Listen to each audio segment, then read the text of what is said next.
That's correct. In Canada, working on deep learning and multimodal computer vision models for human motion analysis. And in the past, she's also spent time as a visiting researcher at Google working on multimodal user authentication on mobile devices.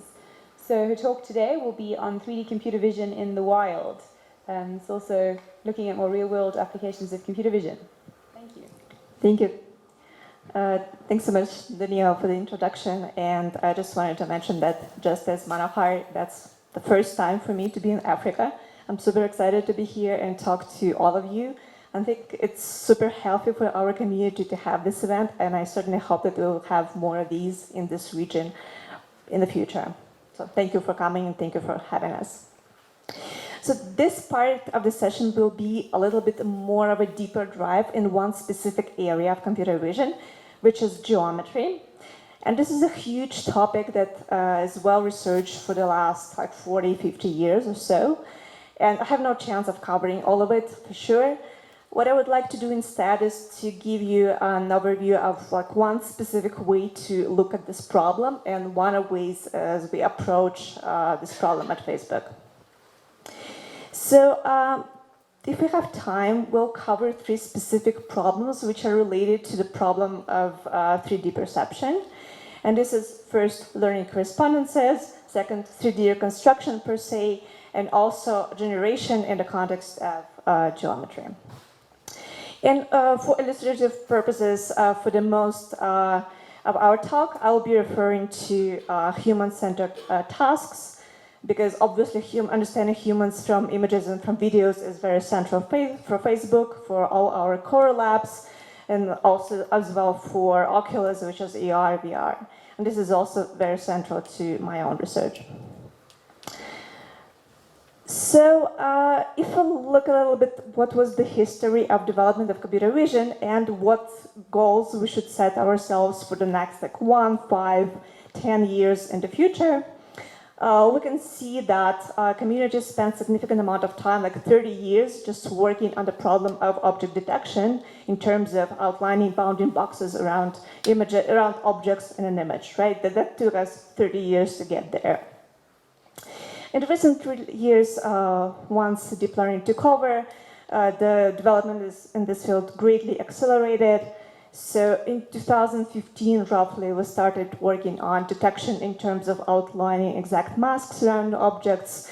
And by this point of time, we have, for example, MaskRCNN, which is a state-of-the-art system for object detection. And here you can see that at least for frequent object classes, that gives you really nice results with high precision. And here it was actually applied frame by frame without any temporal smoothing. And as Manohar mentioned earlier in his talk, the very last development in this area is panoptic segmentation.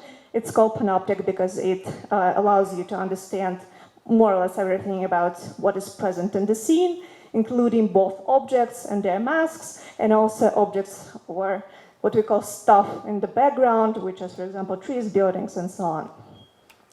Right?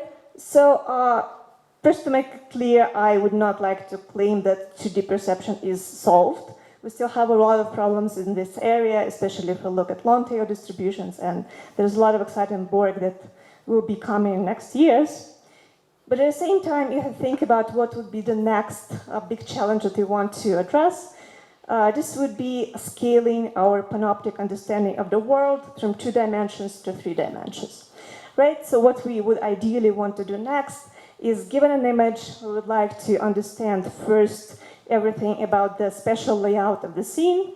So for example, if you have an image from this room, you would like to know like orientation and positions of all walls and ceiling and the floor. And also you would like to be able to segment and understand the shape of all objects present in the scene. Right? And ideally, you would like to extract this object, look at this from different perspectives, and reconstruct even parts which are occluded in the original image. And this is a very, very hard problem. So I can show you how the state-of-the-art looks like today.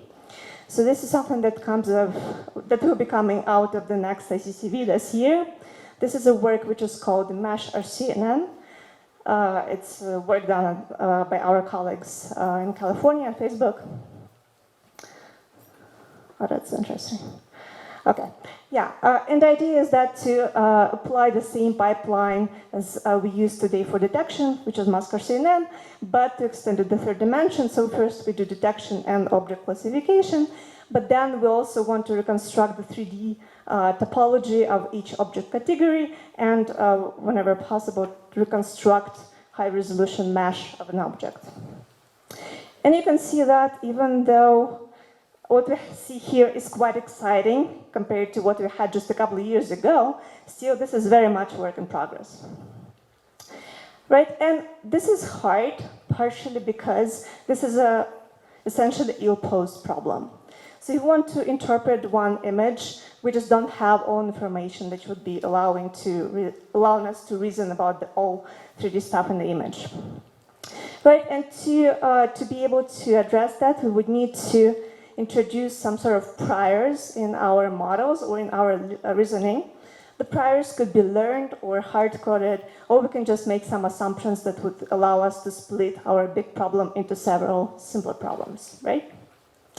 And here, one of the main assumptions we make is actually borrowed from the domain of computer graphics. And here we say that an image of a given object, what we need to have to be able to explain it is first a 3D model of this object, which we call shape out here. Then camera parameters, which basically tell us from what point in space we're looking at the object. And the third part is texture, which is sometimes also called a UV map.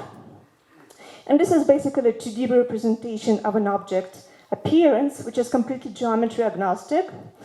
And it's called UV map because we have two-dimensional coordinate system with coordinates U and V.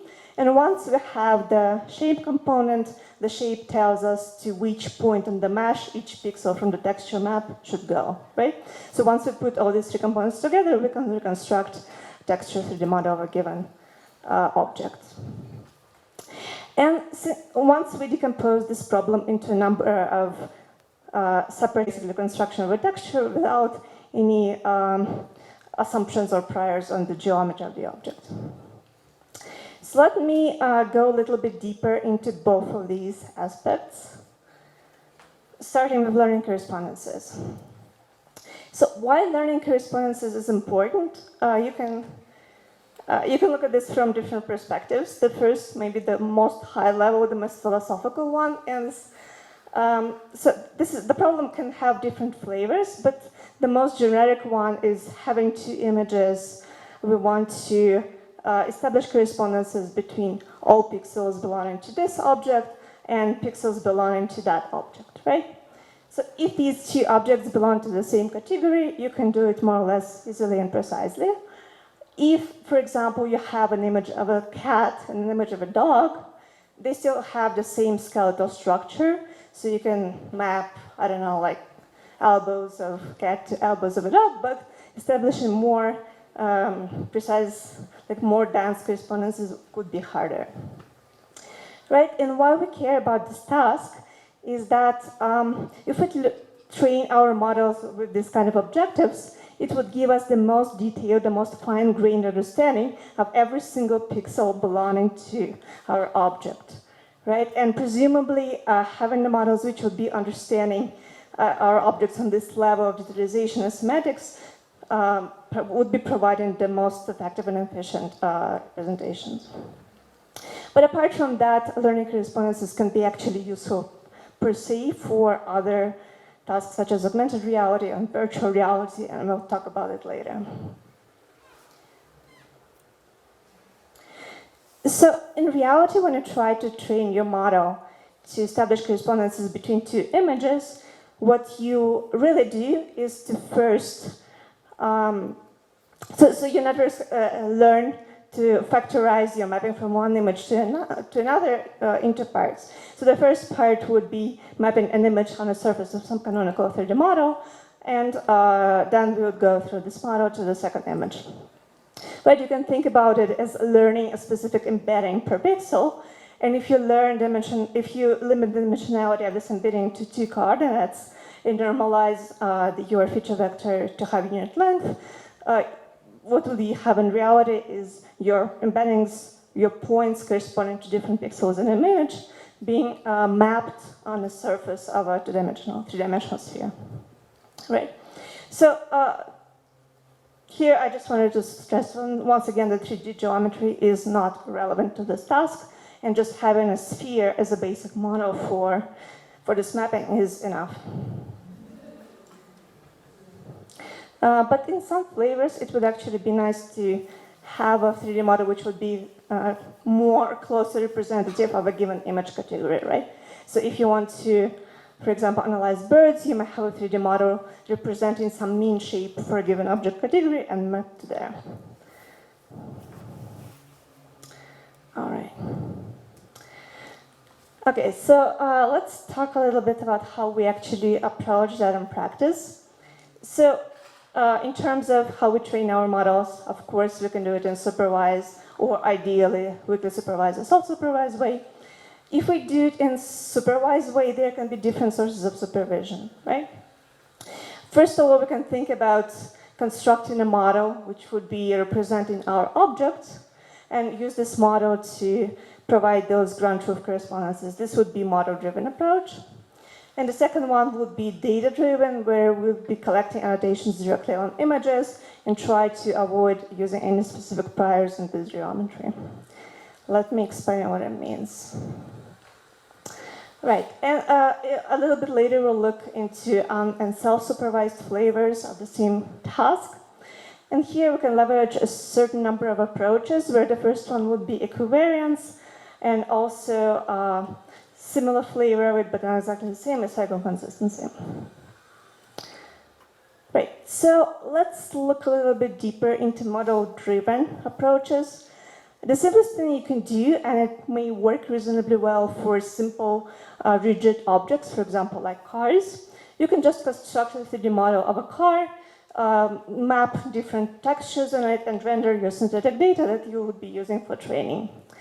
Right, since this is synthetic data, you know the correspondences between different points of different views by just by construction, and this boils down to just learning those in a supervised way. It's obvious that doing it this way, you would still have quite a gap between the real and synthetic domain, and also it would not scale to highly articulated object categories, soft issues, and so on, because we would not be able to model our synthetic data in this level of detail. Right, so if we want to do it with humans, and we still want to have a basic model for learning correspondences, what we really want to do is to scan actual objects, right? And this is on the slide, you can see Panopticon Studio. This was first created in CMU a couple of years ago. Now I have an improved version of it at Facebook, at Oculus. And this is a multi-camera setup. It has a couple of hundreds of cameras, both RGB and depth, and hundreds of lights. All these cameras are calibrated, and what they allow you to do is to capture humans in motion with high details, and then by knowing camera parameters, you can track every single point on an image on the surface of a human and reconstruct the geometry very precisely. Right, so this was first done a couple of years back in Michael Black's group in Tübingen. What they did is that they took about 6,000 scans of real humans, both males and females, and they used those scans to learn stochastic and parametric model of a human body, which they call SMPL, pronounced as simple.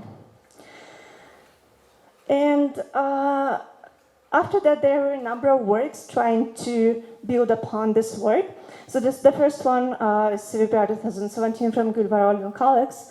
What they did is that they used a synthetic model to render synthetic data with different textures, and they overlaid virtual humans over different sorts of backgrounds and tried to use this synthetic data to train computer vision systems for example, body parsing or key point detection and so on. But if you combine this data with real images, it may give you quite a bit of boost in performance.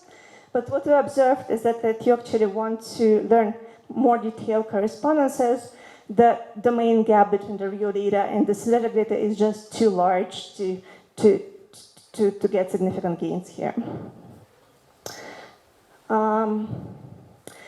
The next best thing you can do is, for example, for faces, if you have a 3D deformable template or 3D model that you can fit into an image using a number of sparse landmarks that you collected manually. So here, for example, we have an image of a boy.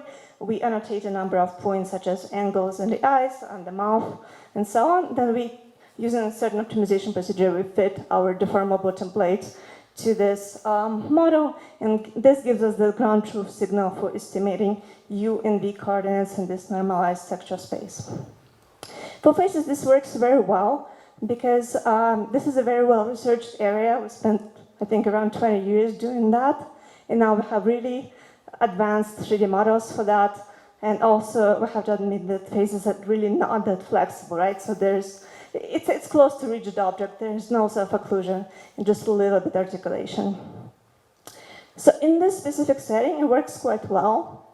And you can see that if you train a model with objective to reconstruct dense correspondences, it also significantly beats the state of the art on all other tasks related to faces, right? Such as landmark localization and segmentation. Yeah, I'll let you join for a minute. This is work from our colleagues at Facebook. All right. Yeah, so it works great for faces. It does not work for full bodies because there's too much articulation, too much self-occlusion, and too much variety in body shapes. There was an attempt to do that at CVPR 2017.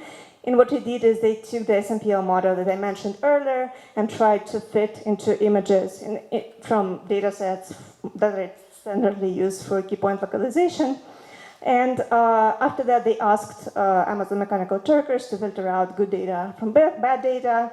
This way, they kept roughly 20% of all fits. And this is an example of a good one, right? So you can see that it kind of gets the pose, but if you're trying to align the reconstruction to the real image, you can see that pixel-wise, it's not quite the same. So this data is not super useful for training dense correspondences either. Right, so to actually make it work, we can push the annotation effort further and rely on the model even less. And this is something I would like to talk about a little bit more in detail. This is work called Dense Pose. This was done at Facebook a couple of years ago. As before, the task is exactly the same. So you have an image of a person or several people. And what you want to do is to map each pixel belonging to an image of a given person on the surface of a canonical 3D model. And the difference in this work compared to others is that we directly collected annotations on real images coming from Coco dataset instead of fitting a 3D model into them. And this is done not just for sparse key points, but densely over the whole body. And then the data approach in it this way is that first, it eliminates dependency on specific 3D model. So here we can use any 3D model of a human body as long as we roughly keep the topology. And it means that our results would not be limited by expressivity or quality of this particular model. We naturally do not have domain gap between synthetic data and real data as before because we don't have synthetic data. But at the same time, it's quite a significant annotation effort. And human errors can be sometimes quite high because of ambiguities of occlusion, motion, blur, and so on. So to actually make it work in practice, what we did is we took the SMPL model and split it into several body parts, as shown in this video. And the idea is that if you cut it this way, each part of the human body can be seen as isomorphic to a plane, right? So on each of those planes, we can define a two-dimensional coordinate system, which would be representing our UV coordinates for each body part separately. And we applied the same thinking to the annotation process. So first, what we did is we took all images from the COCO dataset that contained people and asked our workers to segment each image into predefined body parts according to our mapping. And then for each body part, we took an image and we sampled randomly and uniformly a number of points covering the whole surface of this particular segment. At the same time, we took the SMPL model, rendered a number of synthetic views from different viewpoints, and the task for the annotators was to map all those points that they see in this image on the synthetic images. Right, and since the synthetic images are obtained by rendering, we by definition know the correspondence between points over here and points in the surface of the 3D model. That gives us the solid mapping between the real images and the 3D model. And surprisingly, actually, the annotators did a very good job here. The learning curve was a little bit steep at the beginning, but at the end we collected I think something like 5 million correspondences with quite good quality, which would, yeah, this is something not right, sorry. Right, so here are a couple of examples of how the obtained annotations look like. So these are a couple of images, and these are points that we sampled, and U and V coordinates for each of them. And just to be clear on that, the evaluation metric on this task is geodesic distance. That's, we don't want to measure distances between points in the image space, but we do it directly along the surface of the 3D model that we're using for annotation. And if we work in FASR-CNN or MASR-CNN-like framework, we use something we call geodesic point similarity to calculate average precision and average recall of our model. In terms of architecture, again, this network is very close to MASR-CNN, except that we added an additional head that predicts 3 kinds of outputs. The first one is the segmentation, where our point belongs to, and then U and V coordinates for each point separately. And these are a couple of results, and you can see that even though the original annotations were sparse, the network is able to produce dense mapping at test time. And I think it's better visible here in the video. So these are videos from the post-track data set. We applied the dense pose model frame by frame without any temporal smoothing, and you can see that at least for like simpler poses, it performs reliably and yeah.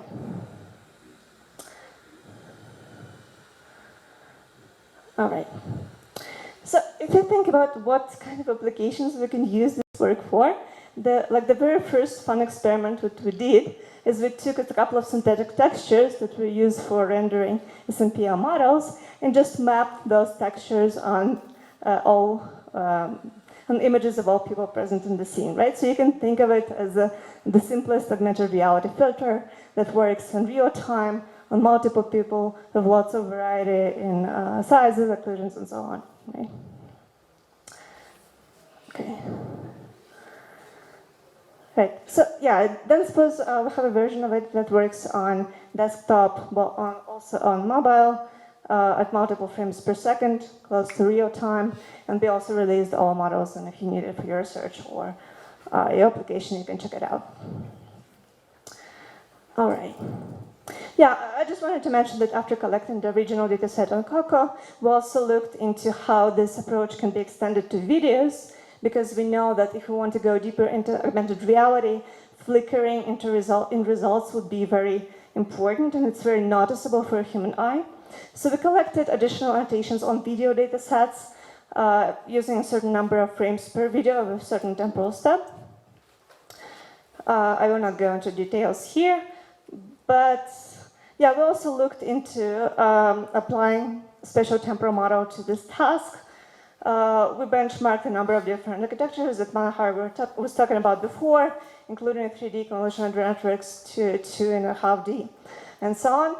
And here the idea is that you if you use, for example, optical flow to align several frames in a row and process them in batches, it gives you great improvements in terms of minimizing the flickering and just improving consistency of predictions across time. All right. But here's an example of a very poor quality blurry video where dense pose mostly fails, but you can see that like using additional temporal smoothing and temporal processing helps you to recover quite a bit from motion blur. Okay. Right, so we've more or less covered the supervised ways of thinking about learning correspondences. What is more interesting, probably long term, is looking into less supervision, but going for more categories and processing in the wild. And the first thing we can do to scale our system is, of course, maybe use some annotations, but try to collect them more intelligently. And for example, if we want to collect dense pose correspondences, we may also augment them with other modalities, such as, for example, masks or body parts or key points. And we can see that if we train our model in multitask setting using these additional sources of supervision, they help us greatly improve performance on dense pose as well. And yeah, using a number of tricks like that here, we can actually go down to 10% of the original amounts of annotation and reach a similar performance. All right, yeah, and another way to think about it is using self-supervision. We're super excited about self-supervision in all areas of computer vision, so we're trying to do it whenever possible. And for this task, it applies as well. So the first idea would be to, if we work with videos, to do ground truth propagation using synthetic or optical flow transforms. I'll talk about it a little bit later, or equivariance constraints. And another approach would be cycle consistency. Okay, let's look into ground truth propagation versus equivariance. Ground truth propagation, what I mean by that is actually taking an original image, collecting some annotation of it. It can be a still image, it can be a frame from a video. And then you can apply a certain number of transforms to it. It can be synthetic transforms, which are just a fine transformation, or a spline transformation. And since you know the mapping between the original image and the transformed one by construction, you can also transform the annotations in a similar way and use it for data augmentation. This is ground truth propagation. You can do it with synthetic transforms or estimate optical flow between several frames and transform ground truth annotations this way. This gives you quite a bit of additional data for training, but the problem is that annotations here are as sparse as the original ones.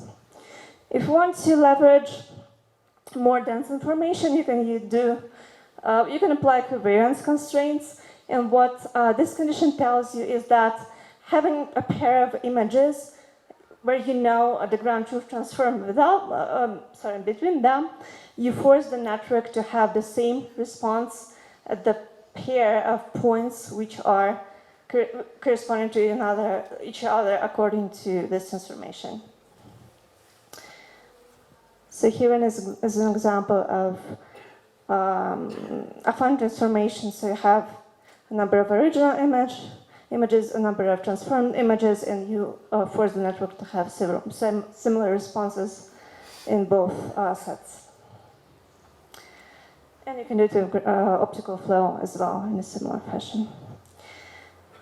And the conclusion from this work was that using optical flow for ground truth propagation greatly improves the results. Enforcing equivariance constraints helps a little bit, especially if you scale it to really significant amounts of data, and a combination of both conditions is better than each of them separately. All right.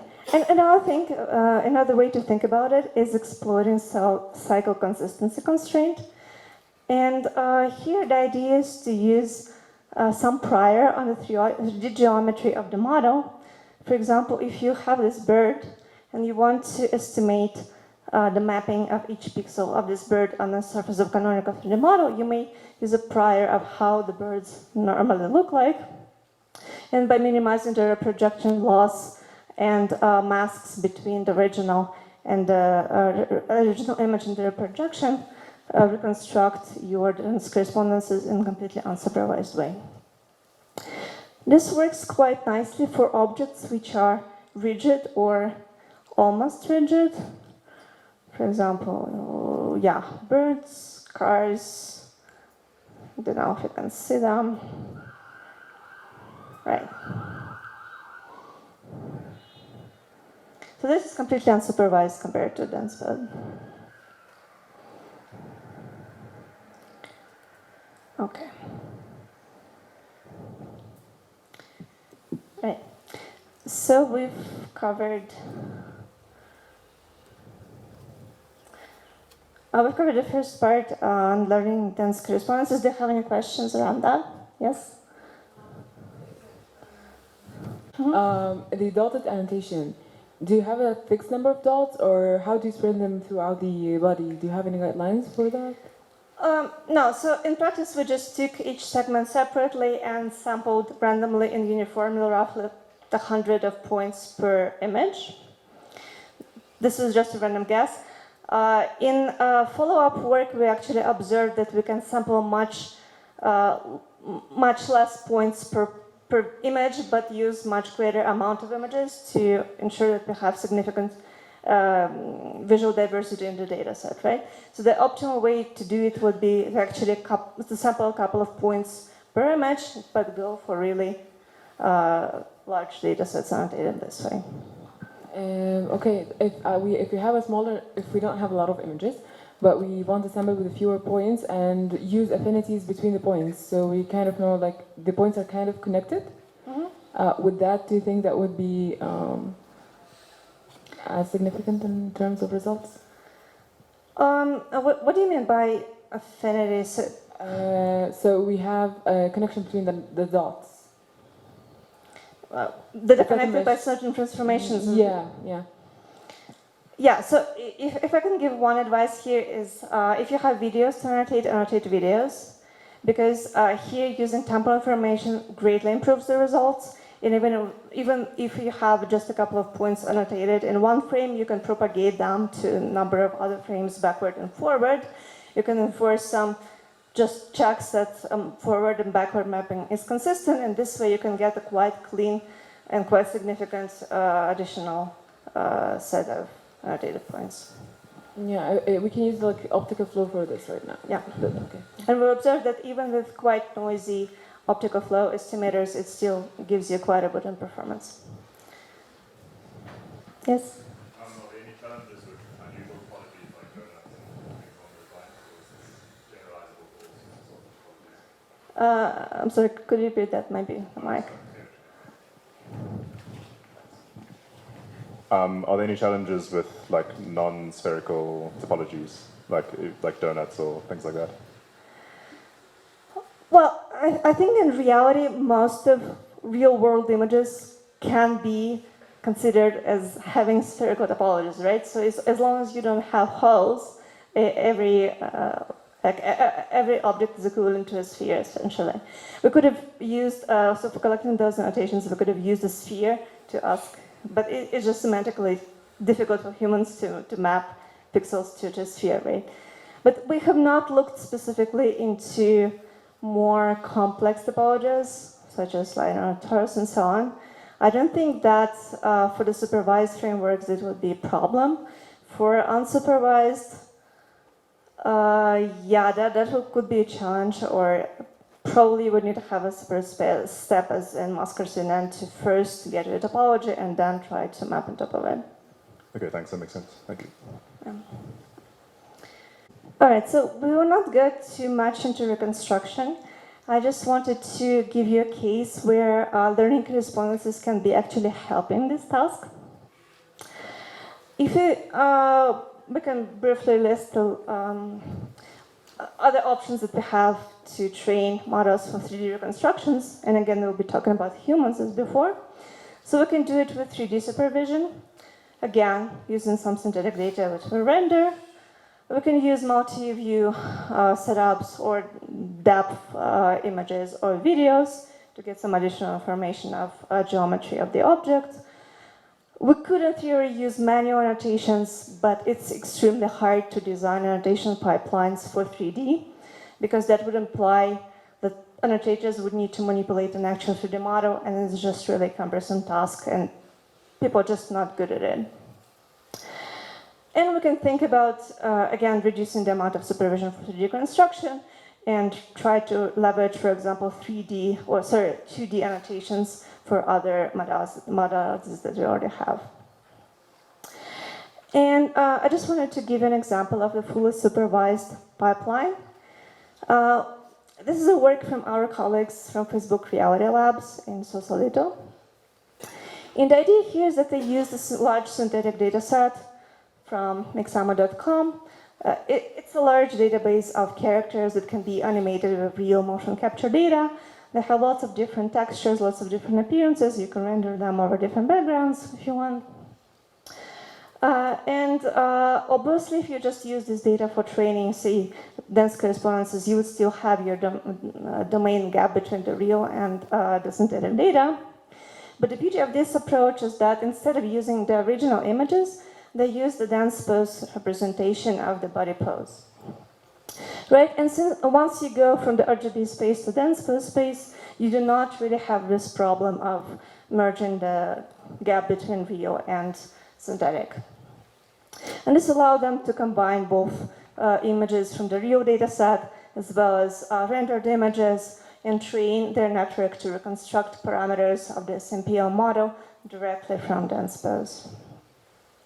So if you want to know some details, they had directly supervised loss on the model parameters, but also had another objective with minimizing the reprojection loss for real images where the ground truth SMPL parameters are not known. And this works actually great. They got nice boost in performance compared to state-of-the-art, and here scaling their model with large, like huge amounts of synthetic data actually worked out. Here's an example of how it works in reality. So yeah, here we have an example of a video, dense pose representation, and those are renderings or estimated projections of the SMPL model on each person in the image. This works, again, on multiple frames per second, almost in real time. Right, and the next ambitious goal would be to get rid of 3D supervision completely and think about how we can do 3D perception using just 2D annotations. And 2D annotations for humans can be, again, key points, masks, or body parsing. But in our very recent work that, again, comes out of ICCV this year, we showed that it's actually possible by enforcing certain constraints on by introducing a bottleneck in the network, we're able to train a predictor that takes only 2D positions of each key point in an image and output both camera parameters and how do I say? Okay, yeah. So this model learns shape basis and predicts both camera parameters and shape coefficients. The only trick to make it work is we need to resolve ambiguity, because when we predict camera parameters and pose of an object separately, they are equivalent up to a certain rotation, right? So you cannot really tell if your camera rotated or if the person rotated itself. So to solve this ambiguity, we introduce something which is called canonicalization network. I will not go into details, but the idea is to have an additional predictor that would be mapping your sample into normalized space where this ambiguity would be resolved. And this works quite nicely both on sparse key points and on dense key points. And here we are reconstructing a geometry of a person in 3D without having any specific priors on the 3D model. or any 3D annotations. All right, and the third part that we look into very briefly is generation. Why learning correspondences and 3D reconstruction is actually useful and why we're looking at it at Facebook. There can be three main areas of applications. This is AR, VR, and gaming, or what I mean by creativity is just generation of digital content. And we've already seen the simplest example. So this is the dense pose. So we have an image, we have our mapping on the surface of the 3D model. The simplest example was to use some augmented reality filter to map on people. A little bit more challenging would be to do actually the inverse, right? So you would take a specific person in an image and try to create a filter from this person. The additional challenge here is that since only part of the texture is observed in the single view, we need to reconstruct the rest of the pixels which are not visible there. And you can do it quite efficiently using autoencoders directly in the UV space. So here we train our reconstruction autoencoder using multiple views of the same person. In the training time, the network learns to reconstruct pixels which are visible in this particular view. But at test time, after being trained this way, we have a fully textured, fully covered UV space for a given person. Yeah, these are not so important. Okay. Right, so you can do that, but you can see from the results that the quality is not that great because this is the most challenging setup. You want a model that would be doing it for all people using just a single view. If you actually want to have a little bit more reasonable performance, you can look into personalization. That is training a single model for a given person. This was first done by NVIDIA using, again, dense pose representation. And here the task is very simple. This is basically just motion transfer. We have a source video of a person dancing. We have a number of videos for a target person, and we want to make the target person dance the same way as the source person was. Right, and here the pipeline is very simple. So having a number of dense pose representations, we train again to reconstruct, to create images of the target person in the given pose. And then at test time, what we need to do is just estimate the dense pose from the source image and remap it. This works surprisingly nicely. And you can think of lots of fun applications around that. So this was another work from our colleagues at Facebook. This is from Tel Aviv office. And they went a little bit further and tried to use the same idea to create controllable characters for games. Right, assuming you have a game like that and you want to put yourself inside the game, be able to control the character and move in the scene with realistic blending. So here's an example of how it looks like. They estimate dense pose from the source character, remap it on a target character. In this case, this is the same person, but it just shows you the quality of the results. And it looks quite realistic, except for this part. So here you can see that the camera is moving. The model does not know how to scale the person accordingly. But otherwise, it works quite nicely. In the pipeline here is first given the controlling action, for example, move left or move right, and the dense pose estimation in the given frame. We want to predict dense pose in the next frame, and then use another GAN, which would be mapping the new pose into an image of the target person in this pose. A couple of more examples of people walking in different environments, which is quite fun to watch. All right. Yeah, so this works nicely, but if you want to create something really realistic, you would need to push personalization to its limits, or at least this is what is happening today at Oculus at Facebook, for example. So if you want to create a highly realistic avatar that would be representing you in virtual reality, first you would need to put this person into multi-camera setup and Okay, so we have this camera setup which is similar to the Panopticon Studio that I was mentioning before, except that that one was created for capturing full body motion. This one is a little bit smaller. It's created specifically for faces and virtual avatars. It has 90 cameras, high resolution, working at 90 FPS, and it captures your face or facial expressions from the distance roughly 1 meter. So if you want to create a highly realistic avatar of a given person, you ask them to do a certain number of steps. First, they have to do something like 100 different facial expressions. They need to pronounce different sounds. They need to, they have 10 minutes of free speech. In this way, you can cover more or less the whole space of possible deformations of a given person, right? By combining videos from all 90 frames, you can highly precisely track every single point on your face.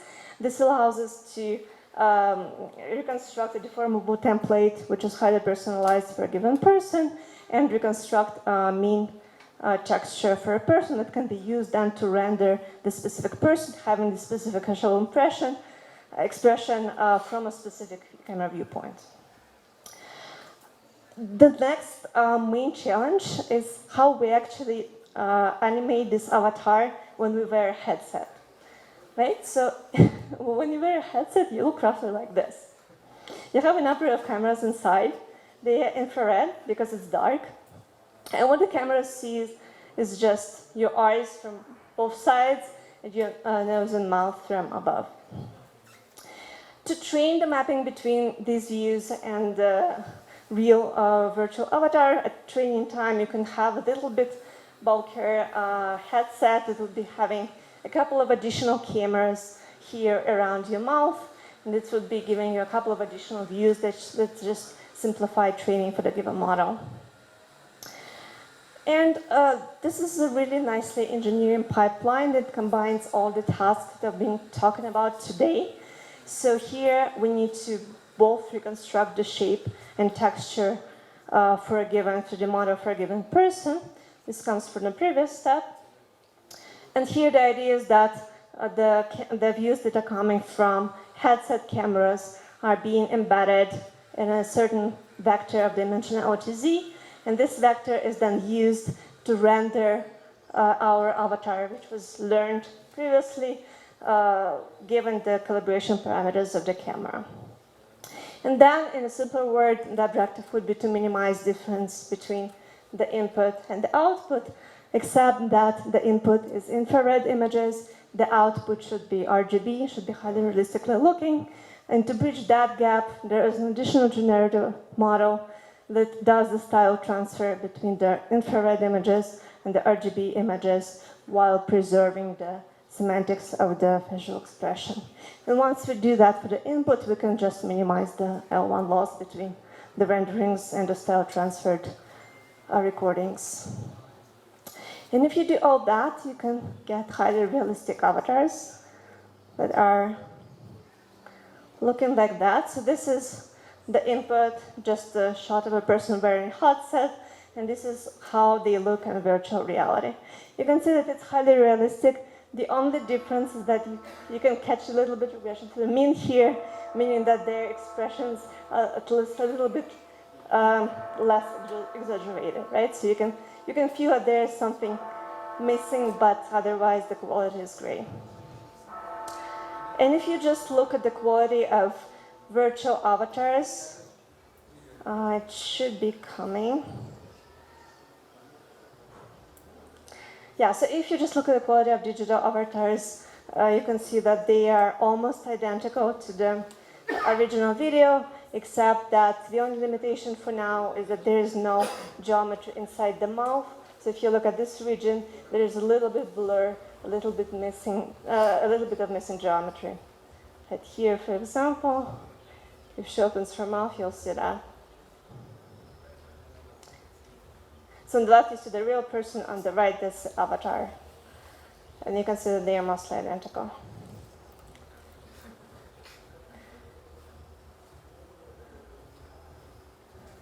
Okay, yeah, so you see the tongue is a little bit blurry when you look at the avatar because for now, this is not modeled. All right, so for now, this is the upper bound of the quality that you can get of this kind of correspondences in 3D construction pipelines. And the next objective for us would be to make it scalable to real world. Yeah, thank you. I'm actually done. So if you have any questions, please shoot, and thank you for listening. Make this a little bit more articulated, but as of now, my understanding that they're not doing it. Okay, that makes sense. So if you started off being a very grumpy person, it'll never like render you as super happy in the future. Yeah. Okay, cool. Thanks. I got so lost with so many questions, but I'll just ask sort of one that encapsulates everything. One, you had a video of Michael Black's work with I don't know whether they were in the gym or that sort of reconstruction, and then you also spoke about reconstruction, but in two different topics. Can we use that same concept then in reconstructing a full image? And then the other one is, can we use the flow then for anomaly detection with what we saw in the last two slides? Can we use that for anomaly detection, applying it to what the previous speaker had mentioned on or demonstrated with video stories? Can we do the same, that it's a 1-2 step left, 1-2 step right, and then you can probably use that for irregular activity like person standing near a water hole or holding a cat or slaughtering a cow. I don't know, yeah. Right, so there was a couple of questions, I guess, blended together, right? So for the Michael Black's group, what they actually did is, the idea was to create a parametric model of a human in such a way that we would have a parameterization both representing the pose of a given person as well as its shape, right? So this is trained by just minimizing the error between the scans and what the model can be representing. In the context of reconstruction, we're talking about actually estimating those parameters both for pose and for shape from real images. So it's a kind of inverse problem, right? Does it make sense? Okay, and so for the anomaly detection, your question was whether we can be using the